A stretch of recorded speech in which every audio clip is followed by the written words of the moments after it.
नमस्ते good morning. आज आम नाड़ा छतु विषय किसी कहवाक जाऊँगी। ये हूँ आम बाड़ी फुटी वर्षा दिने या फुटे याकू आम आज तोलिकी आज रोषे करूँ जे आम या विभिन्न प्रकार आइटम रोषे करा जाए। मसला मसला देकी राशि मसला देकी जीरा मसला देकी विभिन्न प्रकार मसला देकी मांस टाइप भी करी हुए। ये बहुत सुंदर लगे, बहुत बढ़िया टेस्ट लगे। आपको आम आज राशि मसला आंबुल देकी बेसर देकी करवा। प्रथम या भल भाव धोई नवा, तापर या छड़ेकी तार भल भाव छड़ेकी प्रस्तुत करी हलदी पानी रे बतुरई दबा। तापर या छाणिकी चुपुड़ी रखीदबा। तापर तेल कड़ई बसैकी गरम करवा। गरम हो सारा पर आपको पियाज फियाज पकई फुटण फुटई या मसला देकी जारिबा। भाव में कटा जाए काटिकी हलदी पानी रे पड़ो। हल्दी पानी किसी समय पड़ सारा पर चुपुड़ा हो चुपुड़ी भल भाव चुपुड़ जमी पानी न रही चुपुड़ी रखीदबा।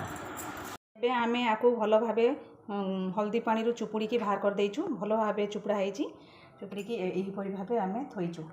एबे तेल गरम हो सारी ताने आम या जारिबा।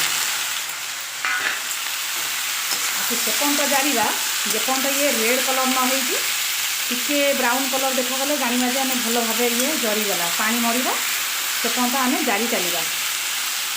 ओके देखु छतुटी आमर भल भाव जारी हो जाइए। रेड कलर कि ब्राउन कलर देखा जाउची।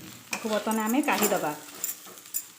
काढ़ी देकी एथिरे आम कटा जाइतिबा आलू को पुणी जारिबा। सीझा जाइतिबा आलू आपण कटा आलू भी ऐड करि पारंती। मोर छतु प्रस्तुति सरी जाइए। केते सुंदर भाव जारी हो जाइए। आउ एथरे मु खटा ऐड करची।